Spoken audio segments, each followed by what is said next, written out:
A very good morning, good afternoon, or good evening, and welcome to a new episode of the Coaster Kings Radio.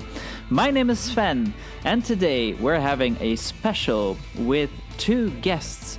And our first guest is one of the brand new members for our European Coaster Kings team. Here's Nadja from Germany. Hi there. How are you today? I'm good. How are you? I'm good. Now, Nadja, you are a theme park fan, and you have also worked in Walt Disney World. Yeah, that is true. So basically, how to say that? My parents took me and my brother to theme parks a lot when we were younger, basically mostly to Gardaland in Italy. And yeah, growing up as a theme park enthusiast, I someday just thought it would be cool to work in a theme park. And then, yeah, a night with a half bottle of wine and Google in front of me later, I discovered the cultural representative program of the Walt Disney Company. And I basically applied and thought, let's give it a shot. And I was invited to an interview and I got selected. And so I spent from May of 2019 until March of 2020 in Orlando, Florida, working for the Germany Pavilion in Epcot in food and beverage. The Germany Pavilion. I thought you were going to say the Canada Pavilion. No, it's I wanted to do Mexico because they have margaritas, but they would not let me. So it was Germany. Yeah. In Germany, they have a special beer, right? Oh, so do you mean the Schöfferhofer pink grapefruit nobody can pronounce in the United States? No offense. Yeah, it is kind of hard. Yeah, but that is the signature beer, which nobody would drink in Germany, to be fair. Sorry for ruin all your dreams, American listeners. No, I mean, now that I'm not a cast member anymore, I can say that we would consider it as a girly beer because it's mixed with something. So everything that is mixed with lemonade or Sprite or something is not considered a real beer in Germany. But to be fair, I like the grapefruit beer as well. It is really refreshing, as I used to say. And it is totally fine to drink it. Awesome, Nadja. Well, welcome to the team, and I'm sure we'll read about your experiences soon on our website, thecoasterkings.com. Can't wait for that. But we have someone else in our call today. I think for the first time in Coaster Kings radio history, we have a guest from Europe. And, without further ado, let's see. Hello, who are you, guest? Hey, hello Sven. I'm Jan. I'm from Brussels, and I'm also a big coaster fan, and I'm also a big fan of Coaster Kings Radio, so thank you for the invitation. I'm super happy to participate today. That's very nice of you, Jan. Now, I know that you also write for a certain magazine? Yes, that's true. So, I work for Break Section magazine, which is the only Dutch-speaking roller coaster and theme park related magazine in existence, as far as we know. So that's also a very nice job to do. So I usually go to many attraction openings, in Belgium, Holland, Germany, France, wherever we are invited. So it's also very nice to be able to often be one of the first to discover new rides in Europe. And yes, and that's of course where we know each other from, because I was there when Break Section started its first editions with the previous owner. But yeah, Break Section magazine in Dutch. Now in the hands of the Dutch website, the Belgian website, but written in Dutch, pretparken.be. All right, but we have a very interesting topic today.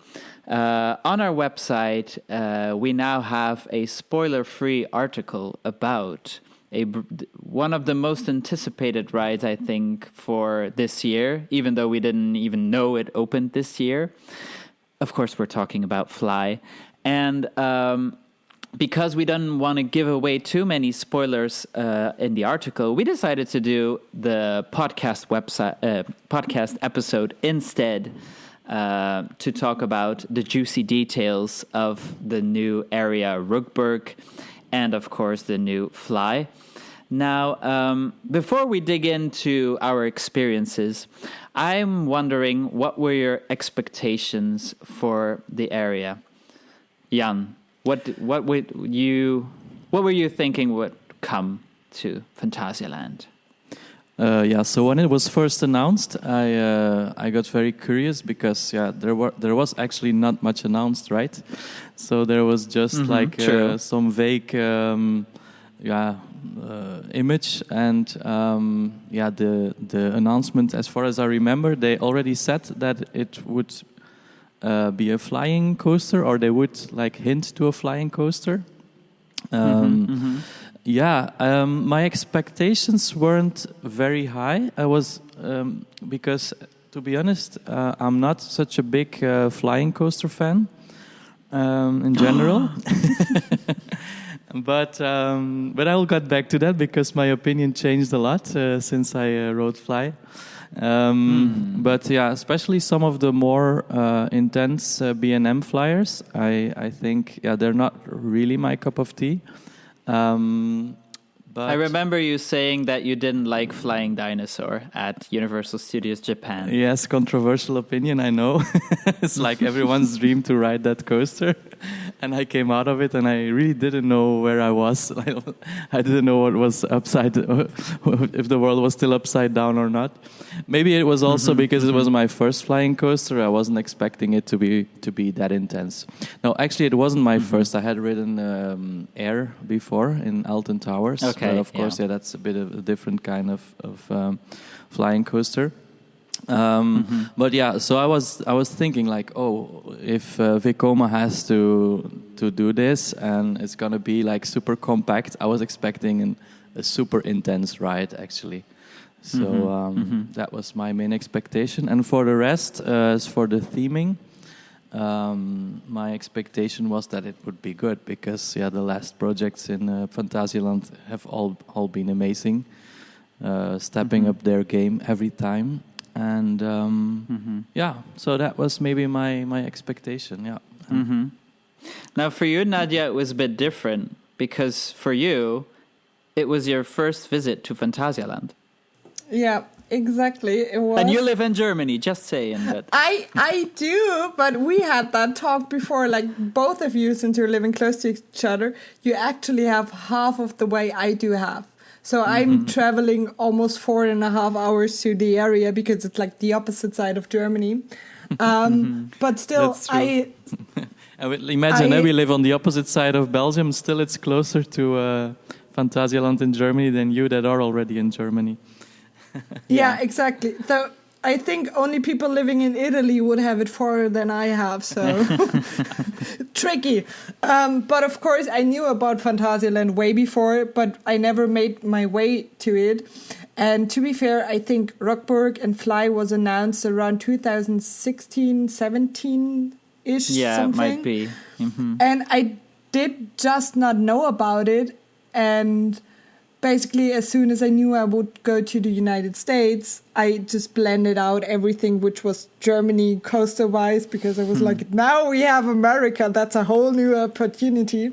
Yeah. And so I heard about F.L.Y and Rookburgh, I think, beginning of the year when I came back around in March, and it was pretty far in development already. And I think they did the first testing already and the first photos were leaked already. So I kind of knew what I was going into. And I saw the pictures and was like, oh my God, okay, as soon as they open it up, we have to go there. And it basically, I think they did the first soft openings around mid of September. Yes, and we went basically September 17th, Yeah, and we went basically last week, so that's pretty fresh. And my boyfriend and I, we both had a free weekend, and we were just like, okay, let's go, now or never. So I've seen the pictures, and I thought, oh, this is going to be cool, because I really like that steampunky-ish theming.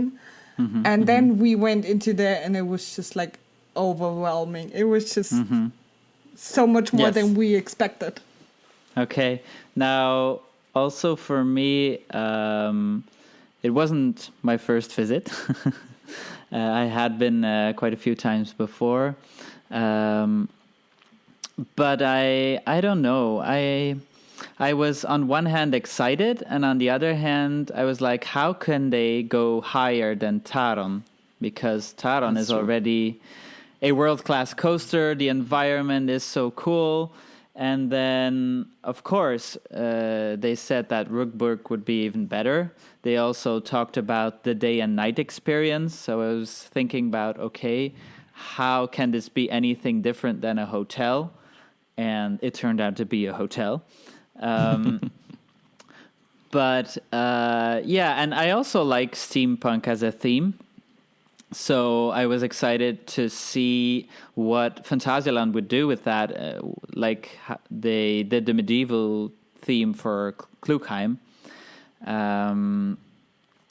But then I also saw some first pictures, and then I already put down a bit my expectations, because I already noticed that they used the Taron concept again for Rookburgh. In what sense? And that was Sven? like, because I saw the pictures where the coaster was going like everywhere into the area, and that's basically the same thing with Klugheim. So I was wondering, okay, won't it be too much of the same? So I had a very critical approach when I was going, but on the other hand, I thought like this is a good idea, because then I can only be more enthusiastic about it once it's really good. So, because there's one thing that I don't like, is that you're overhyped for a coaster, and when you ride it, because of that, you're like, it was good, but I expected more. And well, was that the case? We're not going in there yet, because first, what I want to do with you guys is we're in Phantasialand, and it's now the soft opening for the Rookburgh area. So all of us had that, but I think, Jan, you were the first. So basically what happens during the soft opening is that the opening hour of Rookburgh is only visible on the day itself. And from what I've heard, it can be between opening hour itself or of the park, or it can be until 1 o'clock, 2 o'clock, maybe even later, depending on how many issues they have with the ride. Exactly. And and there's also no guarantee that you're allowed to enter in the area. However, I would take that with a grain of salt, because as the hotel is also open now, they are offering the hotel guests the kind of fast pass or express pass each day, one ride for the area. So as people are staying there, they kind of have to open up the ride, you know? I think so far they have opened it every day yet. I think so too. Maybe one day that they didn't, I don't know. But or very late. Yeah, the ride is pretty solid in the sense that it hasn't broken down much. I've heard of a few rollbacks though on the second lounge. Okay. But for example, I was there on the first day. So on the 17th, I heard in the morning that it was actually opening that day. So I immediately stopped my car actually. I drove off the motorway and I went to the side of Phantasialand, immediately booked tickets for the next day, because I was like, oh my God, now that it's open, like tickets are going to sell out and everything. So on the second day, I was there already at like 8 in the morning. And then the park opens at officially 9:30. It opened around 9:15 when I was there. And then they, like everybody rushing to Rookburgh, but it was still closed. And they have made a huge queue all the way through the old Berlin Street, if you know the park. Then they go like on the main square. They have a big U-turns there. And then it goes all the way to the fantasy part of the park, where Winnie's Force and Furious, and then it goes all around the lake, all to Wakobato.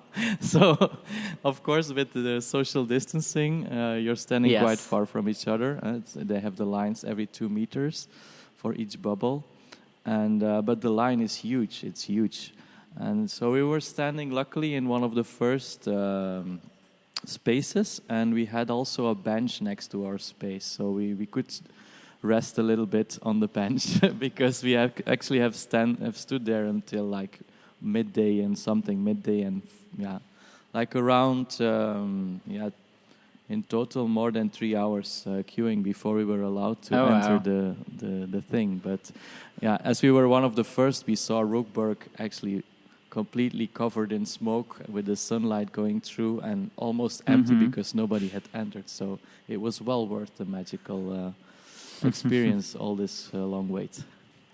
Yeah, it was a pretty good period to go weather-wise, if I remember correctly. Like it was still...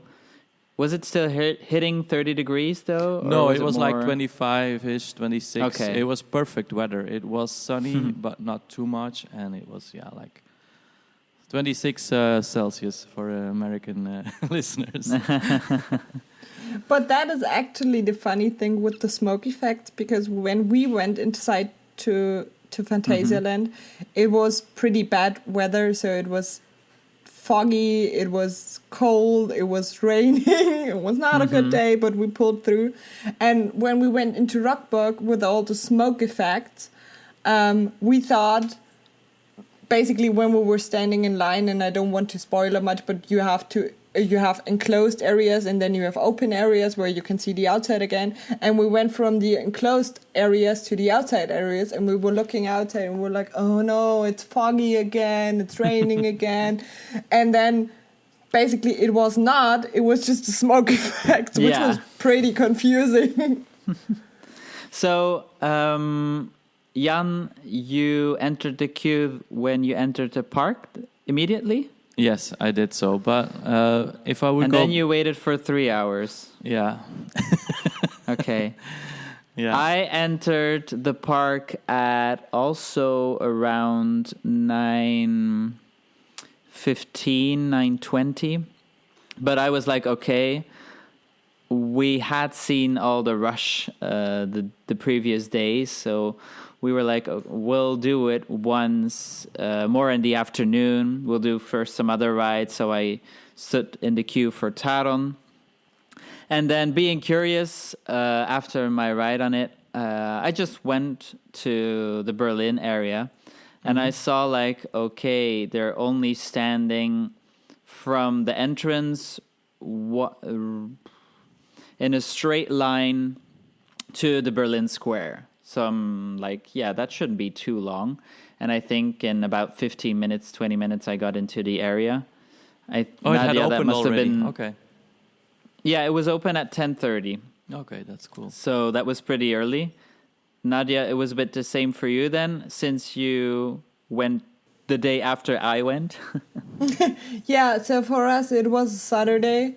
And it was a holiday on top in Germany. So we thought it would be pretty busy, which I think it was, but it was not extremely busy. So what we did, we parked at the misery area. Yeah. And we basically, so I tried to plan and everything. And I was like, okay, when we're parking, we're basically already in Berlin. And then we can go to Rookburgh. So we should go in really quick. And then we parked and was like, no, we're the other side of the park, or where are we? Like, confusing. So your first visit, you didn't know about the tunnel, the mystery tunnel to the old entrance. Exactly. It was confusing. So basically, we took probably a half hour until we discovered where we need to go. And also, I did not know that it's open earlier because the website said it is opening at 10. So we went there around 9:45-ish, and we could go straight into the park. And yeah, until we went in Berlin, it was around, I don't know, 10:15, 10:30-ish something.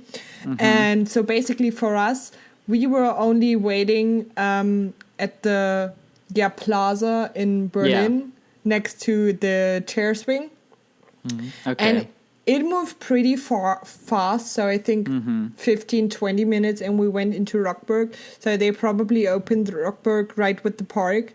And the strange thing for us was there were a lot of people just going into the area and looking around first without going to the coaster, because if you have that area with the main attractions, either it's a coaster or something else, you can just like go straight after everybody else and be like, oh, they will go where we need to go. And for us, everybody was just like standing in the area and staring and glancing, and we were like, where we need to go. So I think we entered the queue around 10:45-ish something. So it was not as crowded and not as busy as I thought, and our first wait time was not 3 hours, thank God. Yeah. No, but I have to say, once you're inside, the queue of the ride is going super quickly. It's amazing how high the capacity is, especially for a flying coaster. So I have a different option on it, to be fair. Yeah. But we will come to that later. Okay. We're not in the queue yet. Yeah. But what is indeed interesting is that, of course, if you go like the first or the second day, you'll have a bit more crowd and maybe also a bit more unreliable, not knowing when it will open. So when was the area open finally? Around, it was around midday, 5 midday something. Yeah, around a little bit after midday. Around 12. Okay. That's not too bad though. No. And obviously you had the good weather. For us, indeed, we could go in quite quickly. The weather was a bit worse. True. But it wasn't really busy, of course. It's same thing for me. But it's a good point, Nadja, when you said you come into the area and you don't feel the need to rush to the coaster because you're amazed about where you're entering in the Rookburgh area. How did that feel for you, Jan? Oh, yeah, that was amazing because, as I told you, I think we were in one of the first 20 guests to be allowed to go in Rookburgh on the second day of opening. So it was it was all smoky. You had the soundtrack. You see we saw already an empty train passing by as soon as we entered the area. Of course, you see also a lot of props. So you have that locomotive that is on a very high level above much of the track. You have a zeppelin. You have these strange machines which produce smoke. There's different sound effects emitting from different vehicles. They have, it was just overwhelming because you don't know where to look first. There's just so much to see. There's so much detail, and in that way, for me, it surpassed also the Klugheim area, which is where Taron Coaster is located, because this area is living much more, in my opinion. Whereas Klugheim is a bit like a ghost town, here you have a lot of movement, a lot of soundscapes, a lot of smoke. You can also see some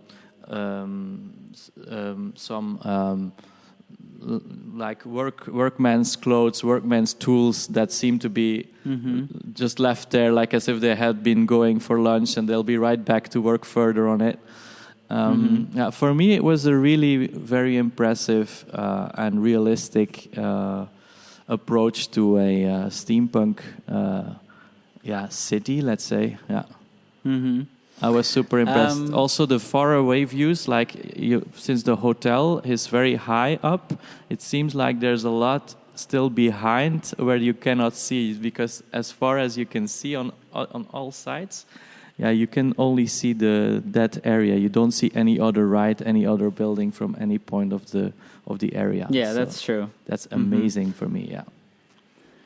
It's interesting because I had the opposite feeling. Okay. I was looking at things, at the theming, and at first I didn't quite get it. It felt a bit random. Like, okay, there is a train. Of course, that fits the steampunk theme together with the zeppelins but I felt that the elements were in strange positions. Like, why is there a train on top of the midway? I didn't really see. The story wasn't clear for me when I entered the area. Also, what I was lacking as I was looking around, there is not one plant. Nothing green. Obviously, that fits the theme. But still, it was something that I noticed and that I felt, And you talked about that there was a lot of movement. But again, besides the coaster and the smoke, I didn't see any kinetic energy in the area. Like, if there's a zeppelin, I would have liked that the zeppelin was maybe slightly flying around, or same with the balloon. There is one in the queue area that it's supposed to move, I think, along a rail. I didn't see it move either. Okay. But I think... Okay, that I didn't notice that. Maybe that is indeed something that they're still working on. And Suggestion on moving was... opening. Yeah, suggestion on moving was also done, in my opinion, through soundscapes. Like sounds that you can really feel that move around. And that are emitted from several vehicles that are there and stuff. So, yeah. Of course, it's more of an illusion than a real thing if you want to. Yeah, it's not like there's 100 animatronics moving. Yeah, that's not the case. Yeah. No, yeah, but that's not also. That wasn't what I was expecting. But for me, I feel that Klugheim still has. Might be strange for some people, but for me, Klugheim still has more immersion, because the first time when I was there, I immediately got the story of the village and of the rockwork, of the coaster train going through. Well, for some reason, I didn't have it immediately with Rookburgh, but okay, like. Again, I also think that is part of the expectations, because I had hoped that it would have topped Klugheim, and it wasn't the case, so maybe that was it too. But I admit that I'm very critical with my opinion right now. But for Nadja, both Klugheim and Rookburgh were totally new. So what did you think? So I think the thing I liked about Rookburgh is you know where to go. So there's only one way in and one way out. That's the same for Klugheim as well. Yeah, but you came into the area and you took your way straight forward, and then the coaster queue was on the right hand, and then in the back there was like all the food and the merchandise. So you knew where to go. And if you go into Klugheim, you're basically standing at that little plaza, and you cannot see any queue lines or any food and merchandise, and you're basically standing there like, where we need to go? Oh, do we need to go down there? Oh no, that's only restrooms. Where do we need to go? So it was quite confusing. And with Rookburgh, I just had the feeling it was more structured. So you knew where to go because there was only one way. And I liked that very much. But also theming-wise, so there's a funny story about that. When we were standing in the queue line, you can see above the coaster, you can see Pier 1, Pier 2, Pier 3. Yeah. And living in the United States... one, right? Yeah, exactly. Yeah. And living in the United States, I still mostly think in English, to be fair. So for me, a Zeppelin is a Zeppelin. That's it. And I was standing there in the queue, and I talked to my boyfriend, and I'm like, why they call it pier. Pier is for ships. And he's like, yeah, because it's an airship in German, of course. But it was like, oh, you're right. So that was something really astonishing for me. It was just like that click moment.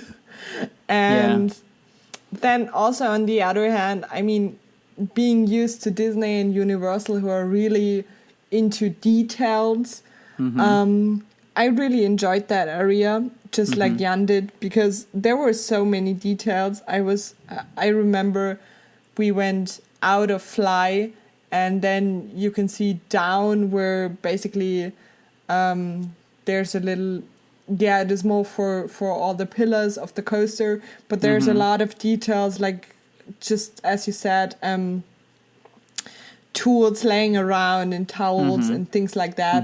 And I saw that and I immediately had to take a picture because I was thinking further, being a marketing expertise, and was like, oh my God, this could be so good for example, for an Instagram quiz to be like, where is that queue line detail? Yeah.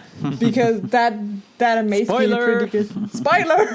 You did not listen to that. If you listen, then you know the answer. The other people, too bad. And and basically I'm also a person, I need to touch everything, and there are also some tools, I don't want to spoil where, I think we were going to that later, and I immediately had to touch it and be like, can I take it off? And I could not, because then we come to safety, but that is another topic. Yeah. And I thought that was pretty impressive. And I think also if we go to Phantasialand, they improved with detailed theming over the years. You can clearly see that. So Klugheim is basically just as themed as Rookburgh is right now. But for example, and Africa is also pretty good, but you can already see an improvement between Africa and Rookburgh or Klugheim. And then if you go into China, it's like, it's detailed, but it's not that detailed than the newer areas. If you would have gone to Phantasialand like 10 or 15 years ago, then you would have seen an even more huge difference. Oh yeah, in the old Phantasialand with the horrible dark rides, which most of them are gone now, and the new one, which is I think now most of the themed areas are all spectacular. You're hurting people now by saying that the dark rides are bad, Jan. Some people will cry now. No, he's right. I mean, I don't want to rant about Phantasialand, not at all. But if you did the Ghost Rickshaw, which is basically which is basically a Chinese-ish copycat of Haunted Mansion, I was going out of that and I was like, I feel offended because Haunted Mansion is my favorite ride. They even have the hitchhiking ghosts, Chinese hitchhiking ghosts. I was like, what? And they tried to copy the Pepper Ghost effect, which I was like, okay, the way you did it does not make any sense to me because I did a backstage tour of Haunted Mansion once. But that's okay. Yeah, but I think as a rickshaw, you cannot really blame the nowadays Phantasialand for it. It's probably 40 years old, I'm not sure, or at least 30. And that's of course. Yeah, and it's not the only park that copies from Disney.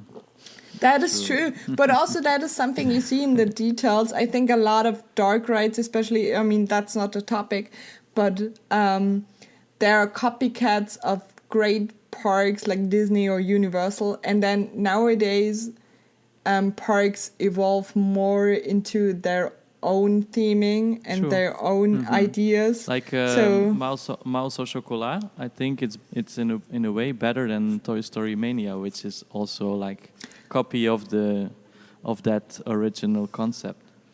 That's true. I think so too. I don't agree, but what I like about Toy Story Mania more is that you have different kind of games compared to every time the same game in Mouse au Chocolat. But I might agree that the theming of Mouse au Chocolat is more appealing than the one of the Toy Story Mania. But we're getting off topic here. Yeah. But it is true. so just to clarify my first opinion, it was my first impression, and then indeed I got to absorb more as I was walking around in the area. So maybe we'll just do a little tour and say like, okay, you enter via a kind of corridor. Some people say it's similar, like you enter from the Disney Hollywood Studios park towards Galaxy's Edge. That was what I was thinking as well, to be fair. So that's already a nice compliment. And then... to me, it gave me an impression of like an old subway station or something, like with the arcades and stuff. Makes sense, yeah. That was well done. To be fair, Star Wars Galaxy's Edge, they somehow had to make the cut, I was feeling. And how to make it better than just having like kind of an engraved stone to get into Star Wars Galaxy's Edge. And with Phantasialand and going into Rookburgh, it was just more themed, to be fair. Okay.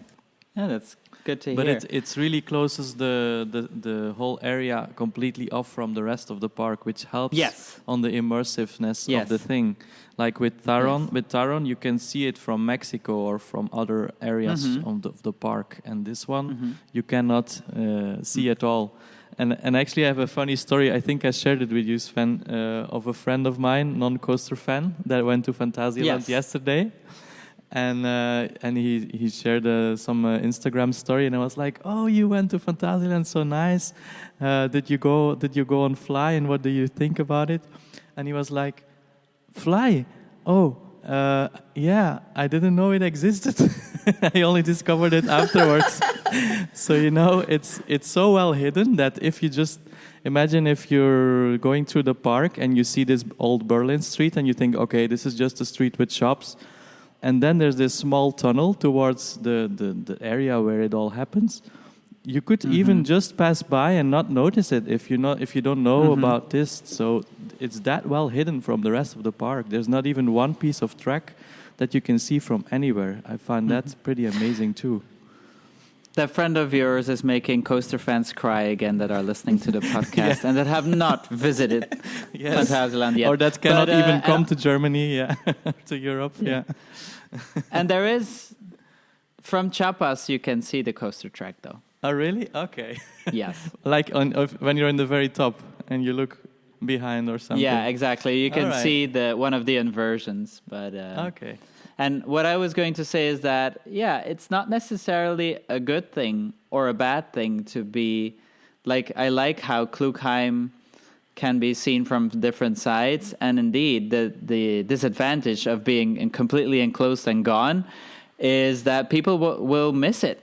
Some people, especially in the general public, they'll just don't see where it is. And crazy, right? I think Phantasialand will need to make sure that, especially when it will be open from the two sides, it will be easier, and then they might notice more. But I think the same happens maybe with Hollywood Tour. It's closed now, but it's also like very hidden and Wakobato. So Phantasialand has more rides that are well hidden from the general paths, let's say. But this one is really a pity if you miss it. Okay, but so we walked through the corridor, and then you have a first little plaza. With on the right side you have one of the balloons. On the left side, you have one of the shops already. I'll need to peek at the part map.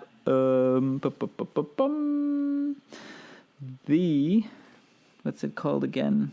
Emily's Schokoladen- und Candy-Werkstatt. Oh my God, you said that really good in German. I'm impressed. I'm trying.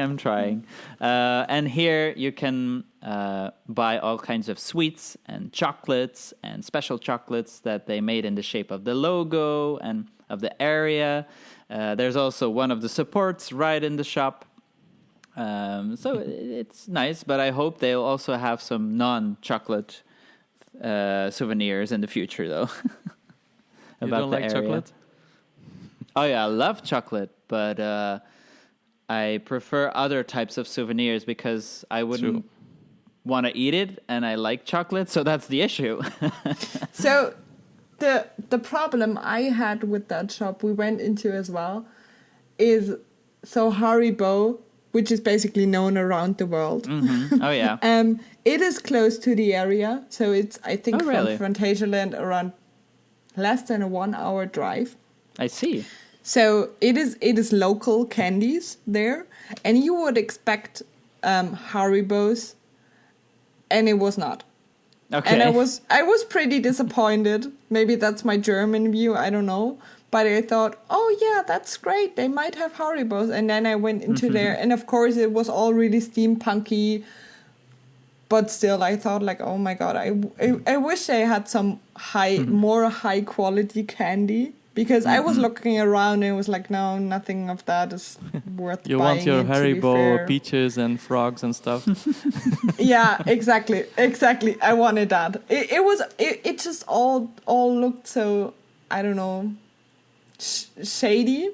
To be fair, To be honest, I haven't entered that shop, so yeah, I cannot really. Okay, I was about to ask, did you buy anything, Jan? But you just completely skipped it.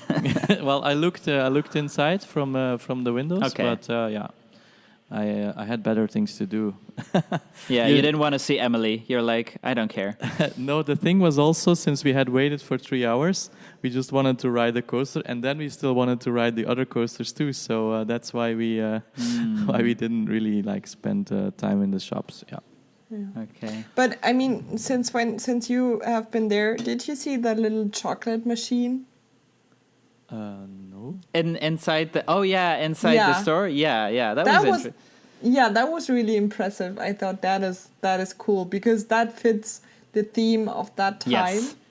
Yes. That is that detail I'm talking about. You could just not do it, and you would probably not have missed it because you would have not known about it. But just that detail makes it even more special. Mm-hmm. Yeah. So I also saw it, but so it really made chocolates that they were selling later on. Then, do you think? I guess not. I think that is too small for that kind of chocolate they did, but it was just a nice little detail. Yeah, but it's a very nice shop, and I like how all the candies, when you enter the store, they're like, how do you call that? Silos filled with candy. Yeah. So basically you can go close and fill something up. And then if you go a bit further on, there you have more the chocolate area where there's a display with almost like chocolate pies, and that you can take several pieces and order them and take them home. So yeah, it's unexpected also, because I wouldn't make the link between steampunk and that kind of store, but that was good. So basically, if you're type 2 diabetic, skip that shop. Whoops. Skip theme parks in general. Or theme park food. Yeah. Or get yourself some insulin, then it could work out. Okay, so we continue, and then we have, indeed, as Jan mentioned before, in front of us we have this huge train and parts of the ride, and it's basically like a kind of bridge that leads on to the end of the area, while on the left side you also have walkway, which then has a smaller walkway to the other side of the area as well. And there we have the entrance to the Charles Lindbergh Hotel. I think none of us have stayed there. No, not yet. So we won't be talking about that this episode, but maybe in the future. So if somebody can afford to Sven, go there right now. I still wanted to say about the train. I think it's part of an earlier air rail system that they had in the story, because it's basically an air rail transport system that has been developed in that area. And if you see, part of that bridge is broken, like one rail is broken and the track passes through that broken piece. So that might be the reason why it's so high up, like it's a high bridge that used to be used for transport of goods through the area.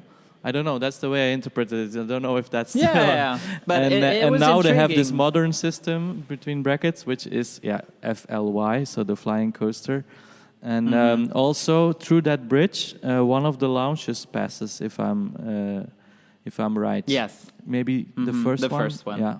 Yes. So it makes sense that it's there. Plus, a final thing about the train, I loved how they used the Roller Coaster Tycoon sound of the train. It's exactly the same, and I was like, "Yay, memories!"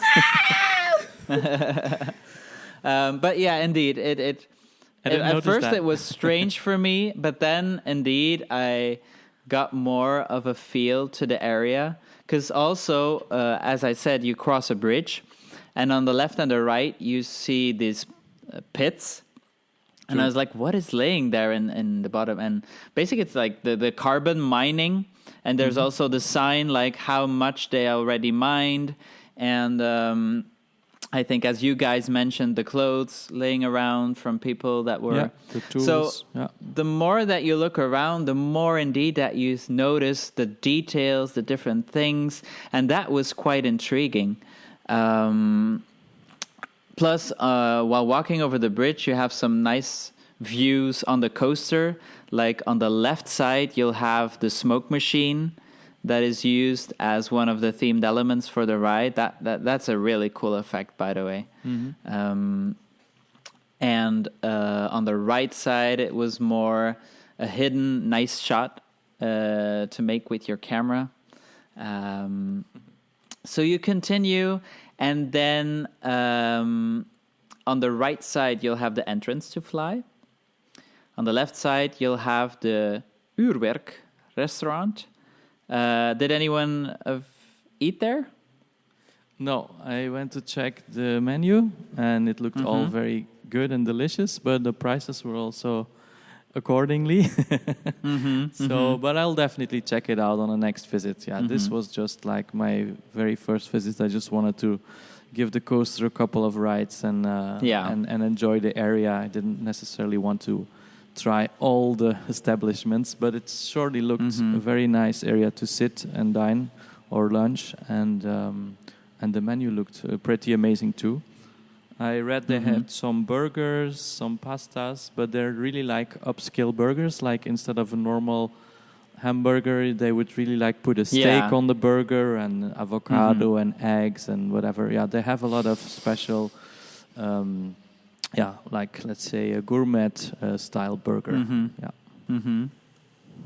I did not know that. I just feel sad that I did not know that before, because I would totally have eaten there because I love burgers. But we did not go there as well. But to be fair, it is a nice photo spot. So if you're taking a photo with the Uurwerk and then F.L.Y in the background, it is just so impressive. And I think I do have that photos, and I will really be mad if we don't post them on European Coaster Kings in the future. So. I've seen that a lot of people... Sorry. Yeah, sorry. I saw that a lot of people have been standing there and taking pictures up, because that's where there's the Pier 5, and that's one of the places where the coaster comes around, and a lot of people use that for a nice shot. I think I also didn't eat there, but as it is included in the package when you stay at the Hotel Lindbergh Hotel, I think that will be the way when I go and eat there once. For Klugheim, it also took me a year before I went to Rupmoor's Tavern, but I was finally glad to do so. But then, maybe when I stay at the hotel, I heard that it is used not only for the dinner but also for breakfast. Okay. So they actually don't have another restaurant in the hotel then? I don't think so. I think that is also used for the hotel as well.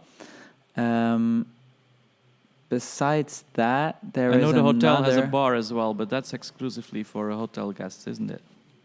Yes, that's the bar 1919. Can't talk about that one because that will be for another time. But and there is...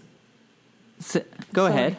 To be fair, if I knew that before, that would be worth almost worth 800 euros for 2 nights if they have a decent burger. So Wow, I really you pay feel 800 sad. euros for a decent burger? Wow.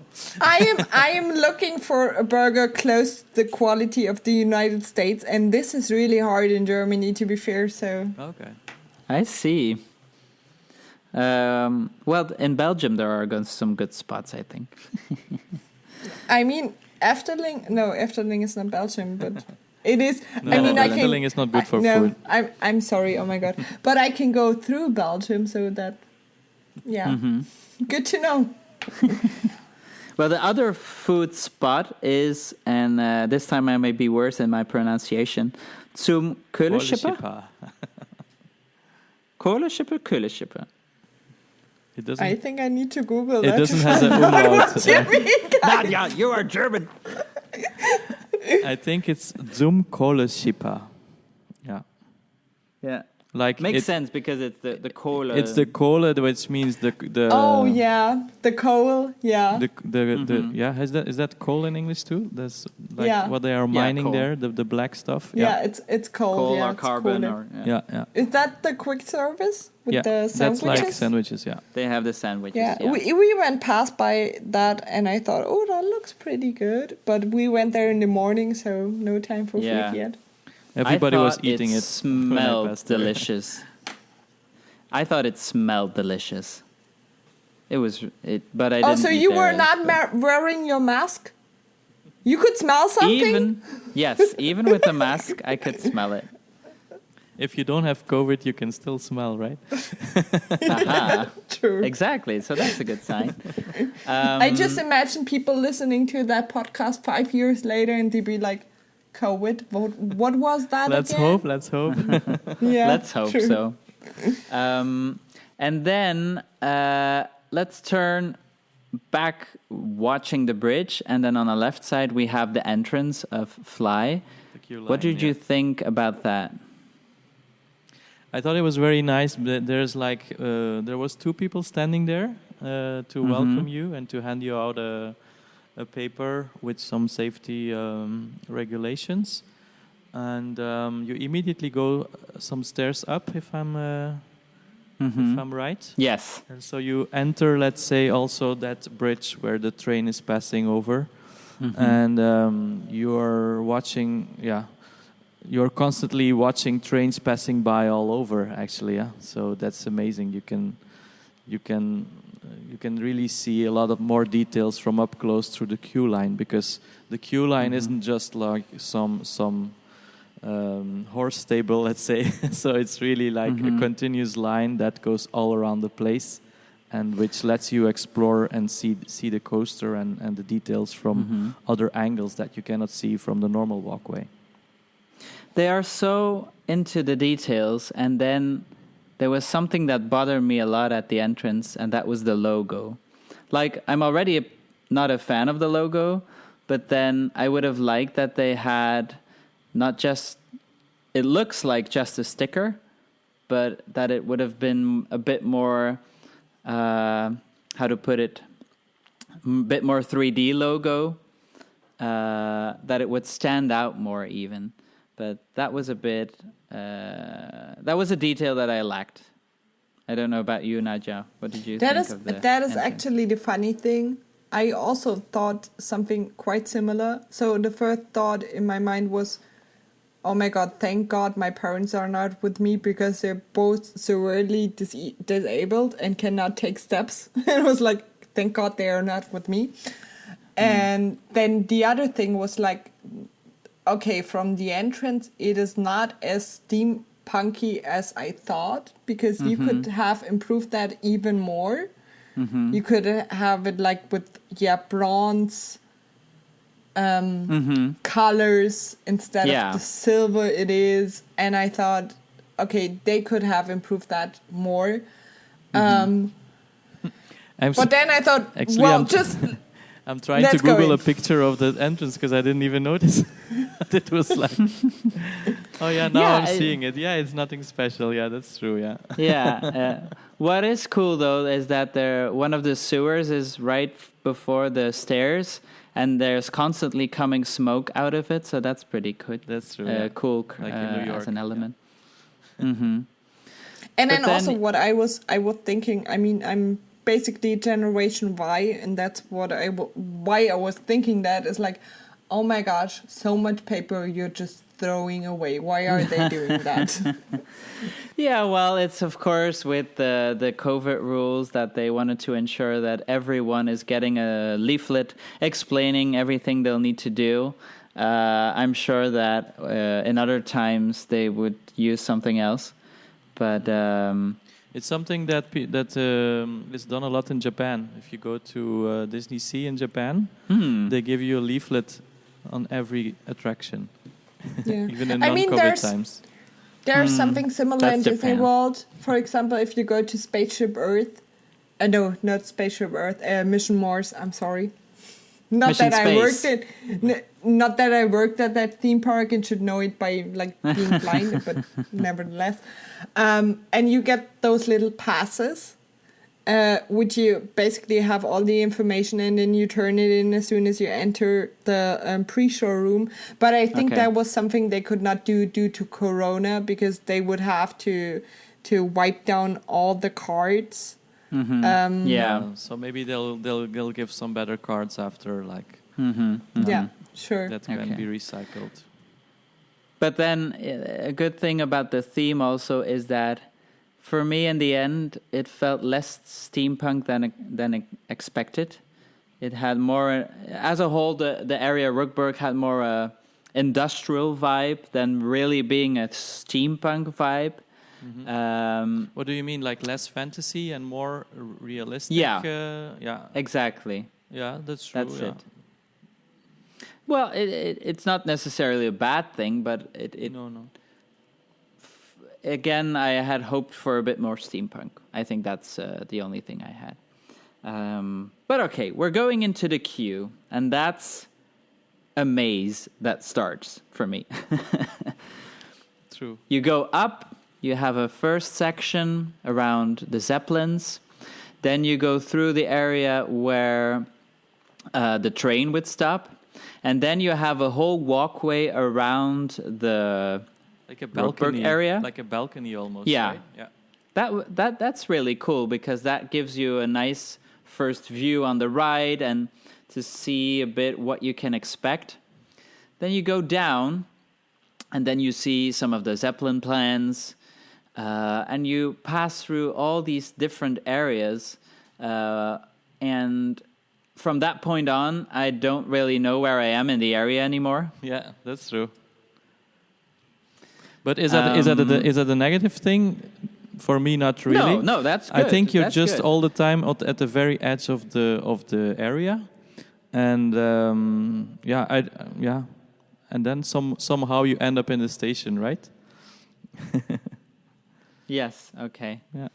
And then, so we were at, there is one area in the queue that I was a bit surprised about, and that's the room with the table in the middle.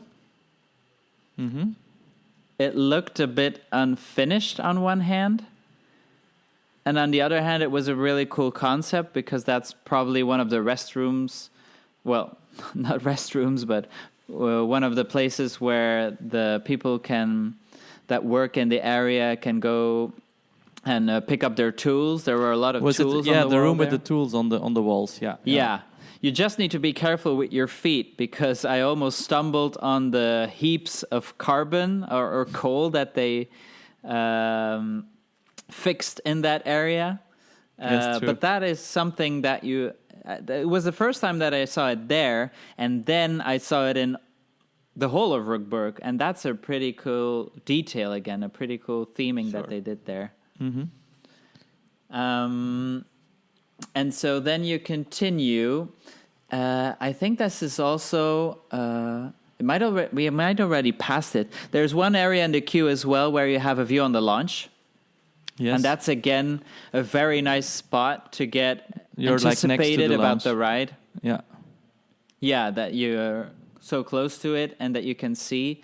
When I was standing in the queue, I was looking to the other side because I didn't want to know if it was the first launch or the second launch. But obviously, it turned out to be the first launch. Mm-hmm. And then when you're almost nearing the station, that's the spot where you can see the trains at the end of the ride. Yeah, that's true. There you see like a train waiting to enter the arrival station, right? Exactly, yeah. So I also remember when I was in the ride that you have these ventilators making wind in your face. So it's good that when it's warm that you'll have some fresh air coming through. Because at that point the seats are already rotated into seating position, eh? Yes, exactly. Yeah. Unless there is a technical issue that I saw a picture from where one of the seats was still in flying position. Yes, true. I remember. So we were at dinner the night before, Sven and I and my boyfriend, and I remember you were explaining it to us, and then you said, "Yeah, you're basically doing the pre-show, and then it's doing things." And when we went to that point in the queue where you could see the rotated seats, we were like, "Oh, that is doing things." We get it. We'll get to that in a while, I guess. That system, yeah. We're not too far anymore because we're going downstairs again. And this is a spot also where usually you would have the split between front seat and the other seats. But again, because of COVID, that queue was sealed off, so everyone is getting random positions. Way too soon, in my opinion. What do you think, Sven? Like the queue for a front seat is super long from that point still. I know, but I think it's more of practical reasons, because once you are getting closer, I think they already wanted to sort you out before you have to put away all your stuff in the lockers. Mm-hmm. So it is early, but still, I think it won't make that big of a difference. I guess a lot of people will want to ride front seat. So, but for me, it would be just fine to do that after the locker, after the airport control. But yeah. Probably they have a lot of front seat riders, but I don't know if I would like to wait an extra hour for it. Honestly, I don't think they have enough room for front seat. I think it was either one of the two. Either they would not have enough room in the station for queuing front seat, or they would have too much, and I guess they went for the second. Yeah. Okay. Because there you have the split. Sorry. What I thought was kind of impressive is that they already had the timing. I mean, correct me if I'm wrong, but I think at that point it already said first row, 45 minutes wait on that sign. And I thought that area just opened up and we already have COVID since it opened up. How can they know it's 45 minutes from that point? That was something I was impressed by. Yeah, you know. I didn't see it. For me, the time was empty, so it must have been just there. I could mistake that with Taron, to be fair, but I thought it's at 45 minutes. Okay, I haven't seen it either. Yeah, I didn't notice. I saw the sign, but I didn't see a time on it. So. Okay, then maybe I'm mistaken. Sorry for that. But we're going downstairs. And then that's typical Phantasialand. Now you have nowhere where you are in the park. You have no idea where you are in the park. It's that curved space, no? Yeah, the curved space, and then you enter the kind of announcements before you ride. Yeah, like the video it felt projection. like a real airport. Mm-hmm. You have the projections. You have the kind of robot in the middle of the room. Again, I didn't understand why it was there or what it was doing, because it was in the movie that they were explaining everything, and it was just moving around and shining his eyes. But And also in the stair, when you go down, if you look up, there is a kind of creature that can go back and forth, but that wasn't working when we were there. I don't know if it was working when you were there, Jan. Whoops.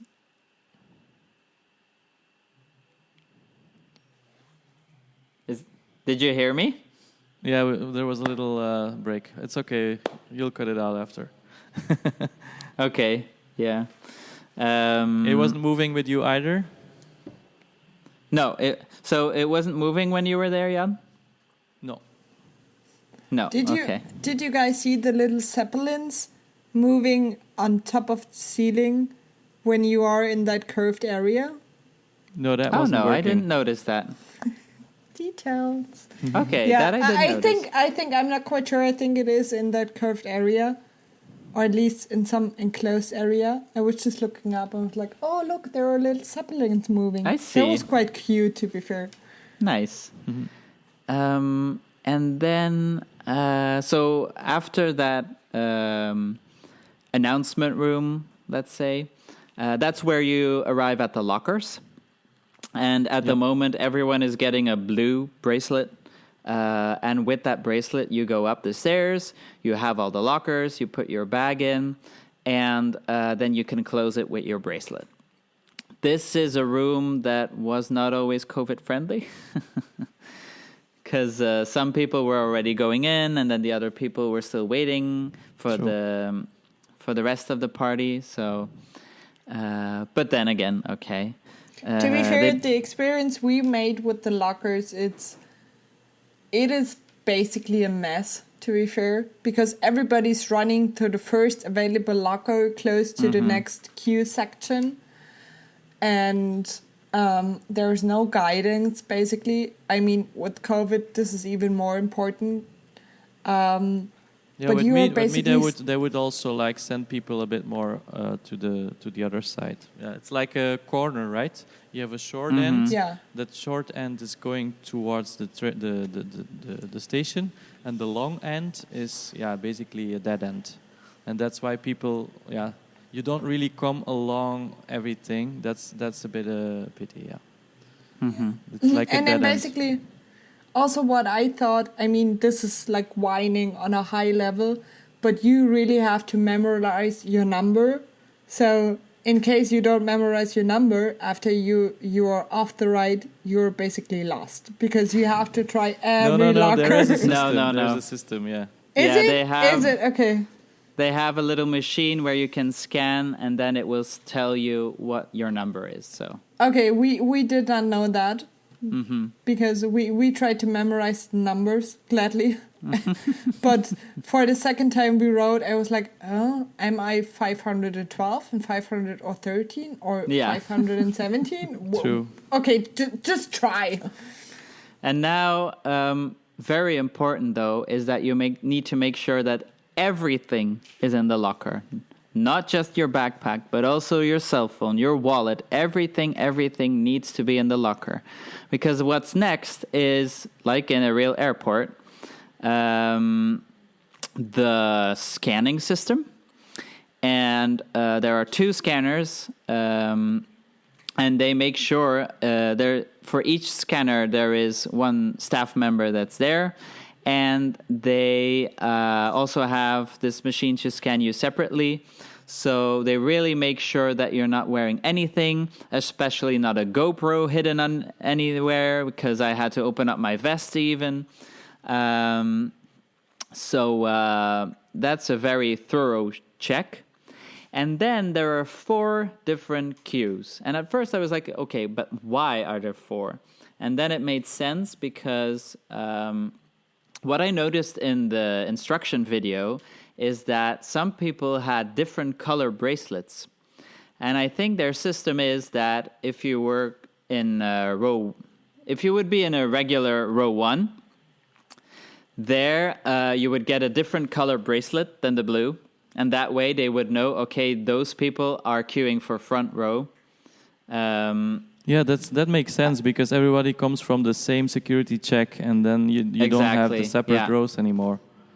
I didn't notice how the hotel guests with their express pass went on the ride. I don't know if they had a different color bracelet or not, or I think it is basically incorporating in the queue line, but at a later point than you would usually go, because we tried to track the queue for the hotel guests. Yeah, and we basically had 2 hotel guests coming with us when we went in, and they are incorporating before the lockers. Okay. So, right there. yeah. When I was Okay, there, I the see. hotel hadn't opened yet, so yeah. Yeah. For me, the 4 rows were just, you could just freely choose where you want to queue in the each of the Exactly. 4 rows, and they would like quite randomly pick people out of each 4 rows. That's still the same, yeah. And basically, before you go to the 4 rows, I just want to say something about the security check, which we experienced. So, first of all, my boyfriend and I were both smokers, so sometimes we just have lighters somewhere in our jackets or trousers or something, and even that they detected, and they gave us the option, okay, you either toss it away or you get back to the lockers. So there's a little pathway back to the lockers where you could reopen your lockers and just put in everything you left. So I think the reason for those thorough checks is that the track really passes on top of the heads of all people that are in the area. There's no nets, there's no protection whatsoever. Everybody's laying down, so you don't have any control of the things that would be in your pockets. So I think it's either that, or either you would have nets all over the area, and it would seriously diminish the experience. So actually, I'm happy that their control is so strict, even if it's not so nice, but yeah. Yeah, that is true. And what I wanted to appreciate here is that they give you the option. So they're not like, okay, you left something, you have to leave the queue again. They're giving you the option, hey, you could go back to your locker over here and put everything back. So even if you're missing something, it is not that big of a deal. And then on the second point, I am a type 1 diabetic, so I'm using an insulin pump. And to be fair, to every theme park I ever went, Phantasialand was the most skilled employees, because I was telling them, hey, I'm using an insulin pump, that is why it's beeping.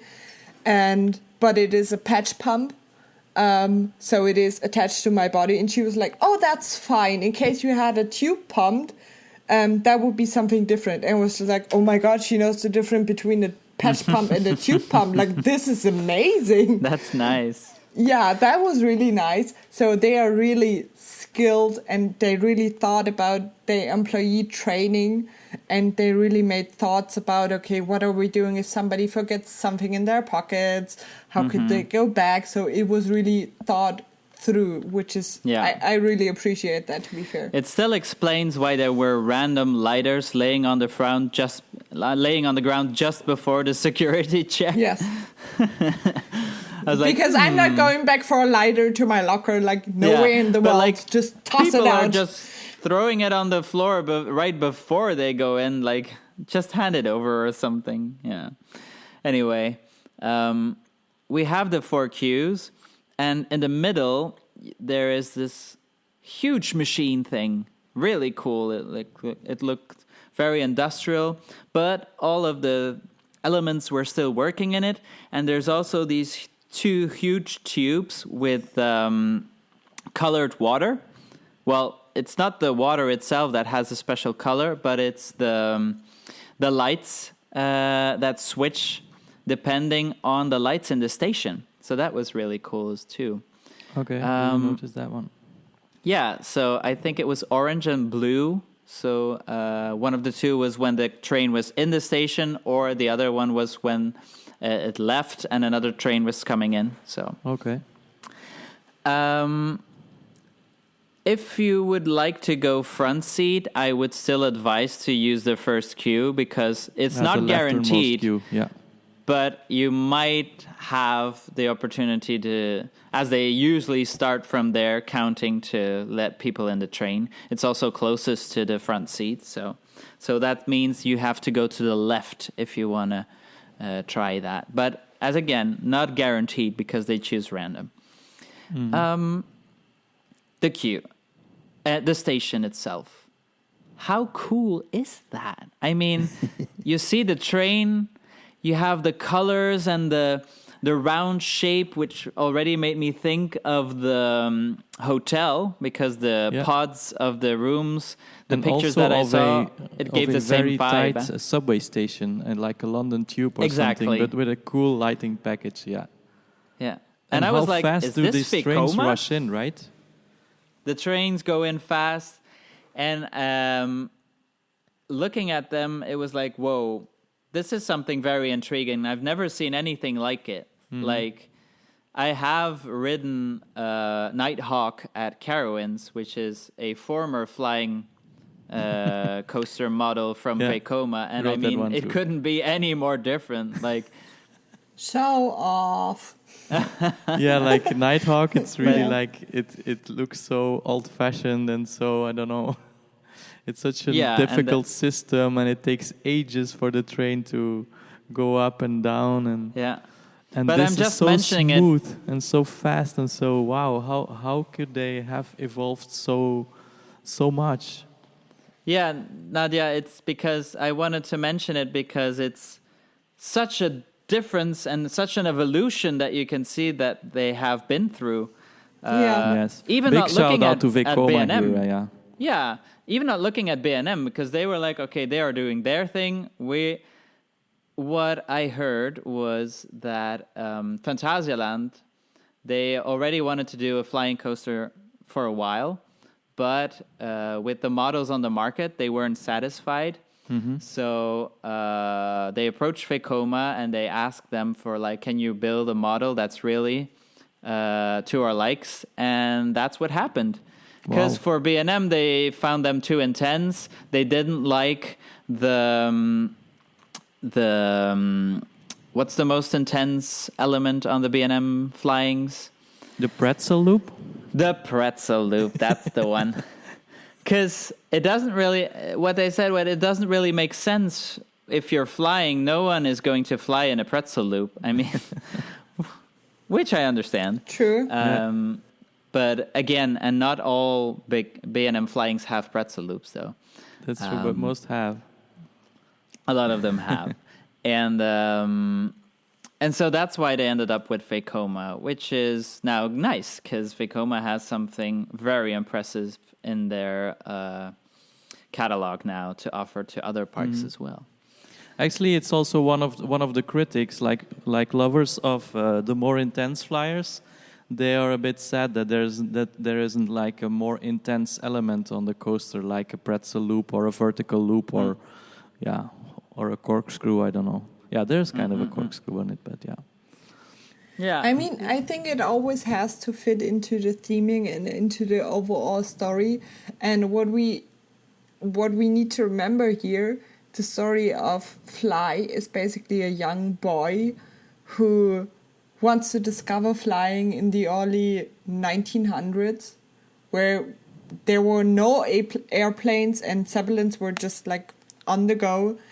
And I think less intense elements are more fitting here than crazy loops and crazy corkscrews and everything. So I think it was just like overall well incorporated, even if people think like, oh, it could have a pretzel loop or like another corkscrew. It is just like fitting into the theme. It fits very well the overall. theme, yeah, and especially considering their coaster lineup.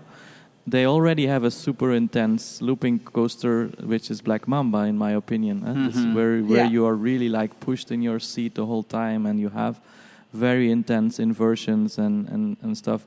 So I think to balance their coaster lineup, I'm super happy that this coaster isn't all that intense, like some other flying coasters that I've tried before. Yeah. Plus, it's the only ride in the area, so they kind of needed to ensure that even though It looks like a very thrilling coaster that the younger kids can still go on it and enjoy it. What is the without minimum needing to length? wait Actually, on the side. I'm not sure. That's a very good question. I was subtly going to look it up, but And also it with doesn't having say. Europa Park in Germany, and I think that's a very German Actually- opinion. Sorry.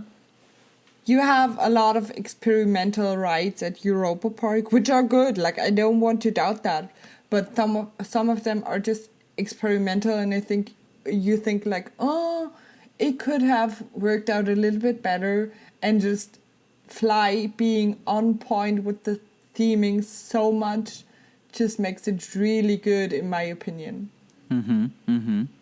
Yeah, I just looked up for a prototype. and It's really perfect. Huh? Yeah, they really did a good job. So it's 1.30 meters Okay. for minimum length, and also if you're under the age of 8, you're not allowed Yeah. by yourself. Because then if you're higher than 1.30 meters, you can enter from 6 to 10 years old and go accompanied. And then from 1.40 meters, you can go on by yourself. Maximum height limit is 2.05 meters. So, But 1.30 meters, I think most kids hit around like 8, 9 age. Yeah. it I might, think yeah. when I was 10, I was around 1.40 meters. So Yeah. Okay, yeah. Okay. So this is the moment where you enter the vehicle. And also here, I was quite surprised. Because usually the flying coasters have this weird system to get in and to lock your legs. But here, you just needed to put your legs between something, but it went quite fluently. And then you have your restraint that you pull down. So it's a shoulder restraint that you just click down. Not always easy to do it by yourself, though, because it's pretty heavy. And when you do so, that's the moment where your legs get clicked in. But as we mentioned before, this is in sitting position. Yeah, true. So we had that one funny story when we were riding the second time. There was a really big guy. He was, not that I'm good at guessing, but he was at least 120 kilos. And he had quite a belly.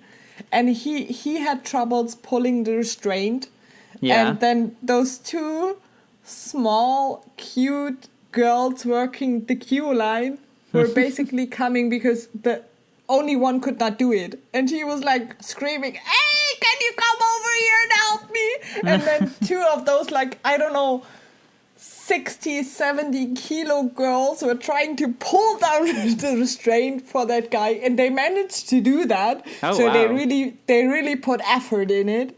So to be fair, I'm not a friend of having a weight restriction at a coaster, but I thought, okay, in that case it was fitting because it is a safety issue, and if you're Does it just have like a weight that, restriction?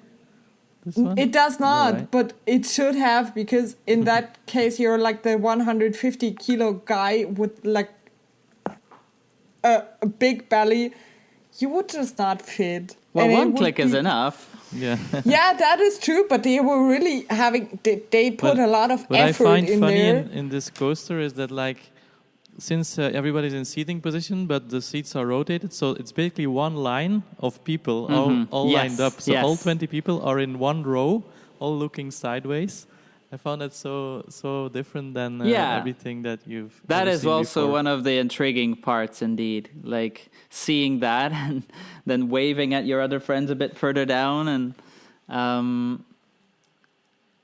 you then go forwards. Quite some and, speed already. Quite some speed already. There's a first turn, and then I remember a machine with different colors. And then you slightly go up already, I think, and pass by these kind of holograms. Yeah. which was a fun element. But at first, I didn't really notice what they were, because what are they showing me? And then I noticed, okay, it's like a kind of commercials for the flying itself. I think so. So those reminded me of Journey into Imagination with Figment.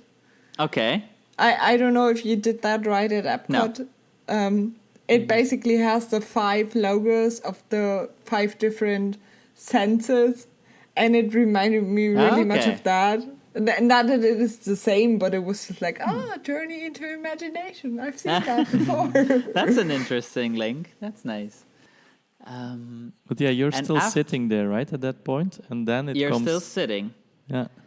Then you're still sitting, but you're going a bit more up now. And that's the interesting part, because your seat has turned, but you haven't really noticed even.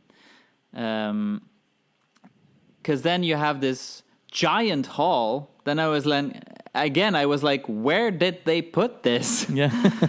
Where did they find the room to do this? Because it's huge. You and make then like you have a the right screen. turn there, right? It's the right turn. But the second time I rode it, I really noticed that the track was already, let's say, 45 degrees, but you were still facing forward. So it's really smooth how... the transition is super smooth. The transition, And I wonder, do they rotate the seats at the same time or one by one as you pass a certain point? I'm not sure. I think they do it all the same time, but I'm not quite sure as well. Because I wonder also how it works, like, because when I saw this this evacuation with the seat that hadn't turned back, I was like wondering, would it be ever possible that some seat doesn't rotate and you do the whole thing like in the sitting position, like you're hanging there?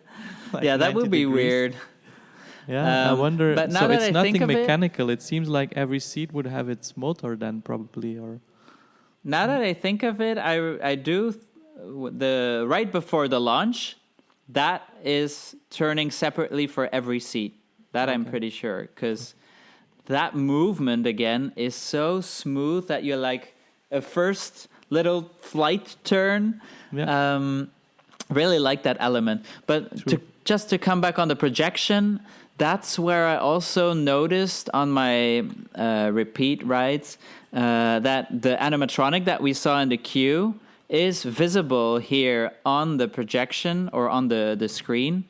And basically, these animatronics also help out to dig out the coal. So then I was like, oh, okay, now I understand. Okay. Just to be fair, I did not notice it in the queue line and not in the ride.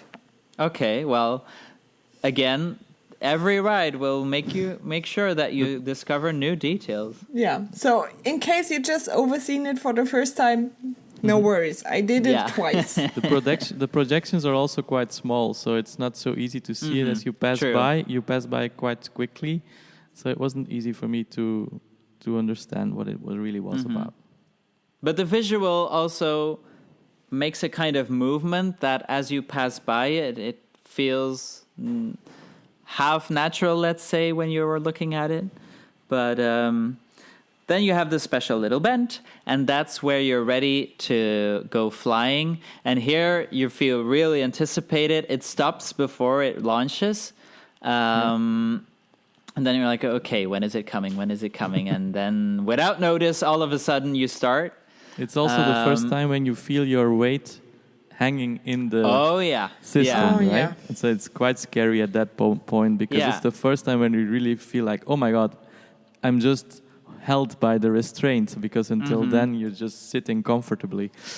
Yeah, true. That's when you start to feel how intense it's still going to be in spite of the layout. Yeah.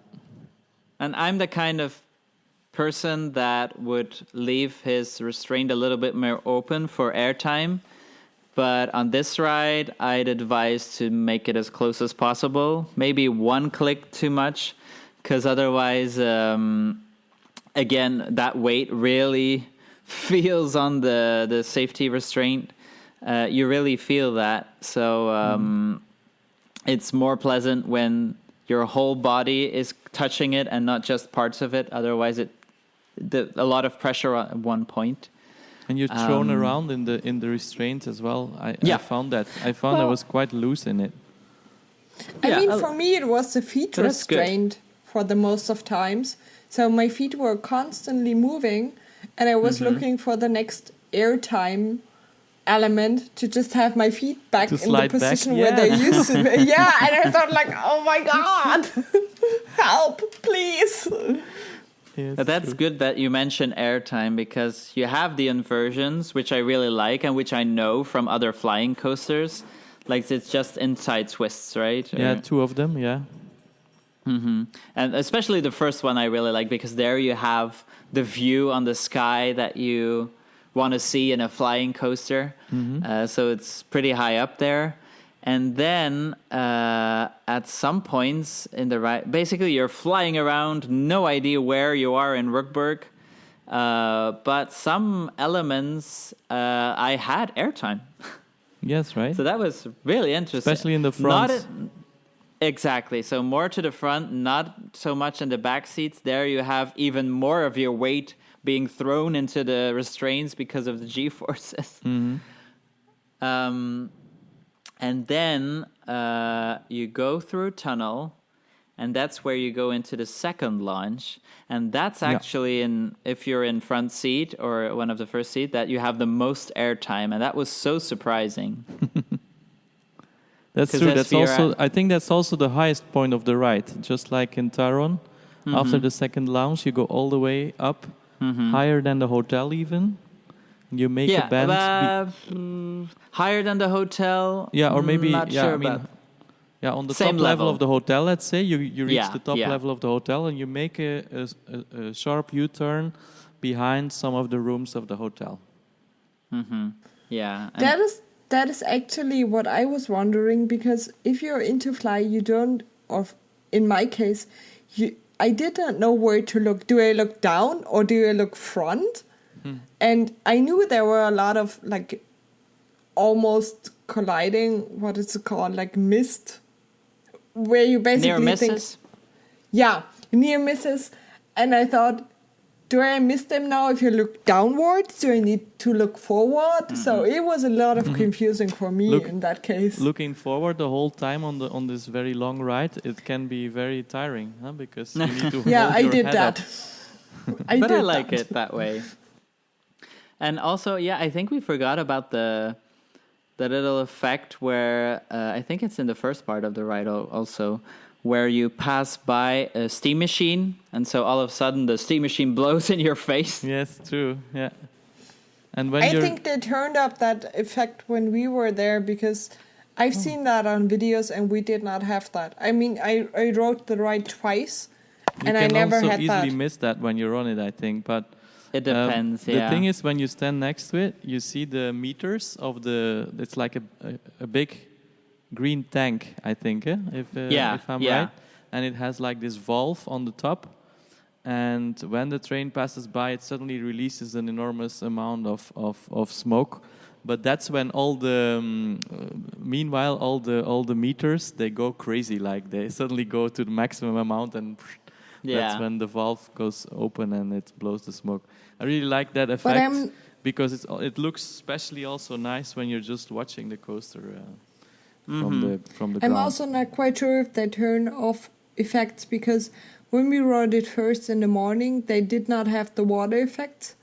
And then when we did it in the afternoon, they did, because I basically came out of the coaster with my knee soaking wet. Yeah. And I remember I did not have that in the morning. So maybe they turned it off and on depending on the weather, or just maybe it did not work in the morning. I hope they found a cheap. I hope they found a cheap delivery of smoke, because they need lots of it for the whole. It is crazy how much smoke are they blowing into the air. I mean, as I said before, we did not know that these are smoke effects into the area instead of like just the bad weather that was on that day. Yeah, but the smoke effect, if you're front seat, I think the first ride I didn't notice it either. So it was maybe down, and then when I was in back seat, it was just the remains of the smoke that I had. But usually it's best if you're front seat or second, third seat, then you'll really see the smoke. But it's good that you mentioned the fountains, because that's then something for back seat where you'll get soaked. Yeah, so we did it second row twice because we could not choose, which was sad. And the people next to us on the second right, they were basically, we did it twice this day. We both went first row. And I was like, yeah, we did it twice this day as well. We both went a second row, which is sad. So we thought we could do it like more front row and then more back row the second time. But I think due to Corona, they just did not let you choose. Because when we went the first time, we had people waiting to be front row, and the girl working there, she was like, okay, we usually don't do that right now, but since you've been waiting so long, we will get you front row. So right now, due to COVID, you could basically not choose. No, you can't. But we were lucky because I got to ride it 4 times, and the third time we were assigned front seat, but there was 3 of us, so I got to go front seat that time, yay! But then the last ride, it was back seat, and then I chose the next to last seat so that my other friends could go back seat then. I think you were a little bit more lucky, because for us it was down, I think, 6 hours. So it opened up in the morning from 10 until, I don't know, 12 maybe. And then it went down until 4 in the afternoon. So wow. 3 hours left. So we only did it twice. We tried to do it more times, but since it was down so much time, we just did not have the chance. Well, to me, it's also not a coaster that I could ride many times in a row, because it requires quite a lot from your body. Still, I think it's quite intense. It's not intense to the point of a pretzel loop is intense, but it's not such a coaster where you just sit in and go along with the ride. You really have to live it with your body, let's say. And I'm happy they have the longest one, but for me it's more than long enough. It doesn't need to be longer than that. I agree. And I also, I don't know what it was for you guys, but for us the wait time was like extremely off for every ride. It was like not accurate at any time. So when we did F.L.Y. the first time, it said to be a 20-minute wait, and I think we waited. Time, yeah. I think we waited the first time close to 40-ish minutes, and then the second time we did it, it was after it opened up. It said 10 to 20 minutes, and we waited almost an hour. And that's crazy. And was the line full? It was, so since the line is pretty long, we could not see if it was full or not, and also with the social distancing, we could not see it. But when we went into the queue at the time we were standing, I was like, okay, we are further now than we went with the first time, where we waited less. And then still we waited more time than the first time, so it was pretty off. But it was also for the other ride. So Taran also said 20 minutes, and we were standing more than 45 minutes. And then weird. With me, the queue was full, and I was through it. The F.L.Y. queue, when it's full, of course, with the social distancing, it went so fast, but so fast, like in 20 minutes you're through the whole queue, and it's such a long queue. And then maybe 5 minutes, like in 20 minutes you're on the lockers, and then 5 minutes and you're gone. So I was pretty amazed, but maybe you had less trains, or a train with some problem. I think everything depends on the number of trains, but when I was there, it was just rolling trains in and out all the time, and it just capacity is amazing. It's like, wow.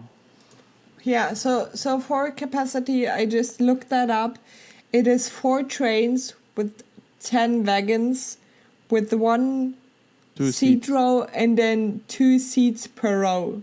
So in total, it could be 24.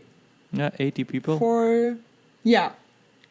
So that is quite impressive, to be fair. Oh But yeah. It yeah, goes quite- that is a lot of capacity in case they run like full capacity. But I think in case when we went there, it was only 2 trains in Yeah, total. That's not Okay. much. I cannot tell for sure. But I think they did not win full capacity. I think you need to have 4 trains, like 1 train on the first section, like the first lounge, and then 1 train on the second lounge and front, then 1 train on the exit station and 1 on the loading station. That way it goes super fast. Yeah, that would be that's really fast then. But I think already if you have 1 train going on, because it's only the launches that you have, and I think to stop As the brake train section, yeah. brake section. Yeah, Nice plug in there. clap And then, so you have 1 in the station and 1 in the entrance station and 1 in the exit station, because there is a separate station for that. Yeah. Plus, I still wanted to talk about one last element of the ride. Well, 2 things. First off, the second inversion. First time I had forgotten about it, so I was like, "Hang on, where was that second inversion?" But then on the rides afterwards, I was like, "Okay, it's here." And the final part was the final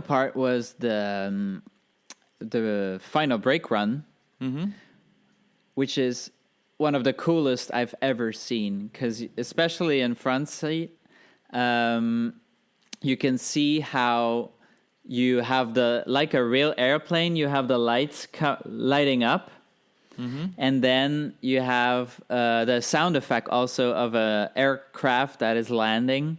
Oh, cool. I haven't noticed that. Yeah, me neither. No? No. Well, especially if you're more in the front, that's one of the details that I really liked about the ride. To be fair, I think Sven is going onto that level or onto a whole nother level. Like, we are riding it and be like, oh my god, that's cool. And he's like, detail. But yeah, also Sven rode it 4 times. We rode it both twice, so that also True, makes yeah. a difference. Yeah. And I am someone that noticed details, though. Detail. You would be a good Disney cast member. Well, who knows? Well, unfortunately, they don't have a Belgian pavilion in Epcot, so... Yeah, but Otherwise. you speak French. I mean, for Americans, it's all the same. So. Well, a lot of people from Disneyland Paris probably go to the French pavilion, so...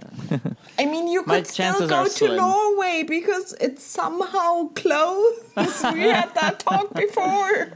Yes, from now on, I'm Norse. I don't mind we're not in Epcot, but I would like to have an area in Europa Park though, for Yes. Belgium. Yeah, okay. Europa Park is a whole new level. We don't know which is which copycat because they are quite similar. Oh, yeah.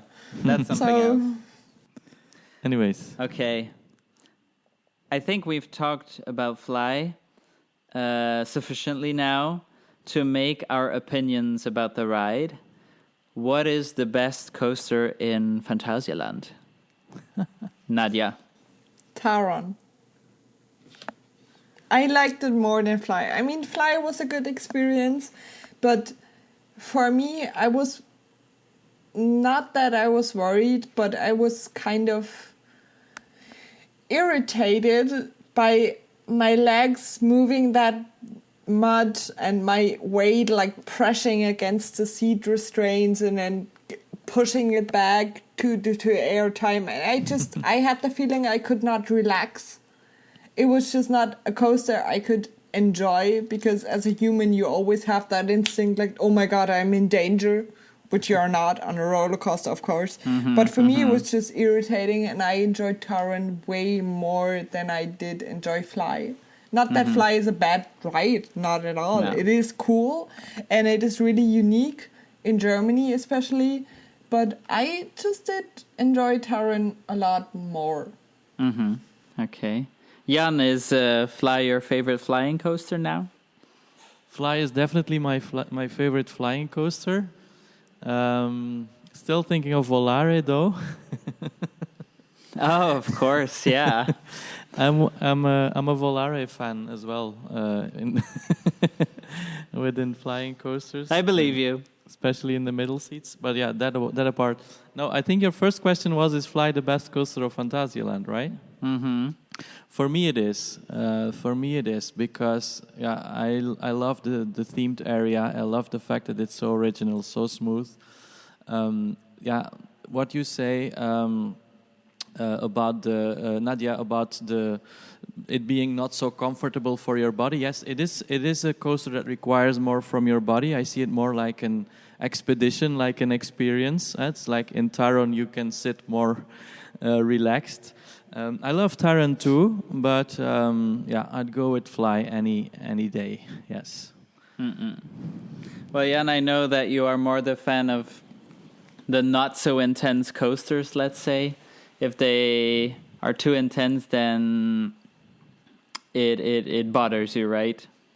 Yeah, bothers me. Yeah, and if I can choose, for example, Black Mamba is also not my favorite ride in Phantasialand. I would prefer Taron or F.L.Y anytime. I think Taron is not it's not that it's too intense for me. I love the ride. I just think that F.L.Y is even more original and more unique, and that's why I rate it higher. But I'm also a bit of a Vekoma fan when they do these super innovative things and technologies. Well, you're just saying that Taron is not unique anymore because of the clone in China, but oh well. No. For me, I mean, we have no chance to go to China right now. True. The situation of how Coronavirus. That's not the reason. The reason is, there's a lot of sit-down intermittent coasters or sit-down lounge coasters, and of course, this is one of the best. I think I always see it from a family point of view, since I had my parents had to go through a lot of theme park doing with us. So I think my parents would enjoy Taron a lot more because it's just so solid than F.L.Y. I think if I put my mom or my dad into F.L.Y, they would be just like hard shocked after that. So yes. I think you always have to differentiate between different kind of theme park goers. So if you are a family, you will probably enjoy Taron more with your family or with your kids or your parents. And F.L.Y is more of an experimental thing for people who really appreciate coasters and coaster layouts and new I'm coaster not sure because things. Taron has also very extreme airtime on some hills and like sudden direction changes where you're really thrown into the air with quite some violence, and that you don't feel in F.L.Y. F.L.Y is intense for its riding position, but as a ride it's much more family friendly, I would say, than Taron. It's just the position that makes it so extreme. I think Nadja's point is that when looking at Taron or looking at F.L.Y as someone from the general public, let's say, Exactly. It will be, you might be more frightened of F.L.Y because of the special position. Well, Taron, you don't know beforehand that there will be extreme airtime. And my mom was shocked when she went on it, and then at the end of the ride, she was like, "Whoa!" Also, there's no inversions on Taron. Convince. Yeah. No. Although it's questionable, like, yes, they are inversions, but inversions on the flying coasters, except maybe the pretzel loop, are always a bit more... it's not the same as inversions on a sit-down roller coaster for me. Yeah. But anyways, I think we can conclude that Phantasialand now has an incredible lineup with 3 incredible coasters. But for me, the crown jewel remains Taron as well, because it's, especially towards the end of the day, it really feels like an airtime machine like you cannot find anywhere else not in Europe. Maybe outside of Europe in some places, China. And then the environment, the atmosphere, the interaction with Reich. While Rookburgh, I mean, there's no denying F.L.Y is an amazing coaster, and it ticked off all the boxes that I expected from it.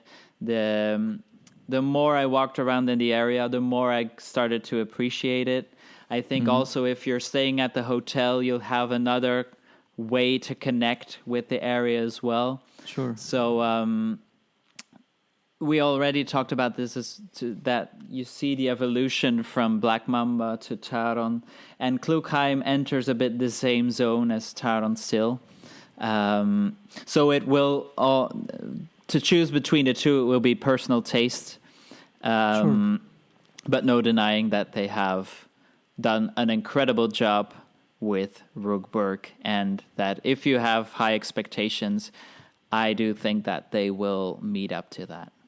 Sure, and it's in an already amazing and unique park. Huh?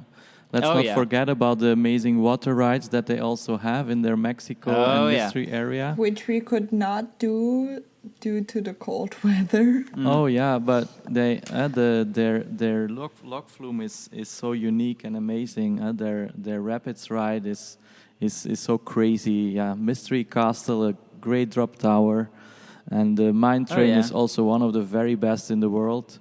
They also have two of the very best spinning coasters with Winiosphere and Force. So, I mean, all in all, it's a super amazing park, coaster-wise, but also ride-wise and theming-wise. So, I'm super happy that we have this, really top park so close to us, and I'm sure that a lot of our American friends will be jealous of Phantasialand and of all this great coasters and theming. Yeah. And I think they also picked a good manufacturer with Intermin, it is? No, Vekoma, sorry. Oh my god. I thought you were talking about Taron. No, I was talking. But it's interesting. So they have B&M, they have Intermin, they have Vekoma. So they have something for everyone. True. But I think it was an experiment of both sides. First of Phantasialand and then also Vekoma. And I think it was a really good fit, and also with the theming, it went really well. And I don't know if they would have that with a different manufacturer, for example, Mack Rides, which is pretty popular in Germany because it is a German. I think I have to go for Mack Rides because it's a German manufacturer, but I think with Vekoma they did a really good pick. And it just turned out really well in the end. So there were people behind that. I'm sorry. Yeah, one thing I was thinking about, like, in the designing process, how would they have done that? Like, how could they possibly fit in all that track, all the waiting areas, the restaurant, the hotel, the waiting line, all the giant theming objects. Like, if you see the end result, you can really understand why it took them like 4 years to build this, because this must have been so difficult, like in designing, but also in like imagining thinking of what will you need to install first, where can you still reach before you can put this object or that piece of rail. And I'm really so impressed by how they managed to do this 3D puzzle with such precision and where everything fits. And I was super amazed as an engineer as well how someone could bring this to a good end with this level. I think they just thought about it as an area and not as a ride and as an area separated. And of course, if they think to incorporate a flat ride or anything else later-wise, it would probably feel something off-guarded. But having the area and the coaster as a whole, it just fits even more. And I think that's also a lack in some theme parks in Europe nowadays, because theme parks in Europe nowadays, they just think, okay, we need something more, something new, where we could incorporate it in our nowadays design. And they just like put a coaster or a flat ride somewhere in between, and you, as a visitor, you could clearly feel this has not been there before. So this is something I had with Gardaland a lot of times. You just feel like, okay, it came later. And with Phantasialand, since they thought about it as a whole area with the coaster in it, it just makes so much more sense. So we don't know how it goes like 10, 15 years from now, if they incorporate something else and if it feels kind of misplaced then. But for now, the area is just... It is just on point, in my opinion. Do you It's think true Fender? Do you think Fender will still be a little ride incorporated in Rookburgh some point? I'm not sure. One funny thing was that the friends that I was with said is that in the areas with the coals in the pits, that they said it would be interesting if there would be stairs and then a little playground for children. Mm-hmm. That they can play there while the other people are riding. With coals? But with the coals or something like that. So they might fight something. And the fact that you mentioned like how incredible it was that they incorporated Rookburgh there is, I think, only Phantasialand can do that. Mm-hmm. Like, true. And also what I mentioned, or what I wanted to mention before, I had to basically Google it. When we were talking about the incorporation from Berlin to Rookburgh, it was basically, the Industrial Revolution, so Rookburgh is Industrial Revolution, and Berlin is more Berlin in the 1920s. So it is quite of a similar timeline, but I think that is something German history. You still had it separate, so you had manufacturer-wise, and the whole working area was still a little bit separate from the higher class Berlin. So I think it went into really good because you had that separation. So you had that separation between higher class Berlin with like all the nice areas, and then you had Rookburgh with the working class back then, which it is good theming after all. But if you don't dive deep into German history, you don't notice it. But it is really detailed, and if you have the background on it, it is pretty good. Yeah, I think we can conclude that Phantasialand did an amazing job, and if you are doubting to go, like, why would you even doubt to go to Phantasialand? But now is time to book your flights, to book your train tickets, to take your car and to drive there, as long as you're allowed and if you have a COVID-free test from some areas. So make sure that you check that on the German website. And we're going to round up the episode here. Thank you, Nadja. Thank you, Jan, for joining us today. Thank you, Sven. Thank you. And follow us on our social media, of course, European Coaster Kings, but also Florida, California, and the Coaster Kings itself. And you can also read our articles on the website, thecoasterkings.com. A bunch of new ones are there.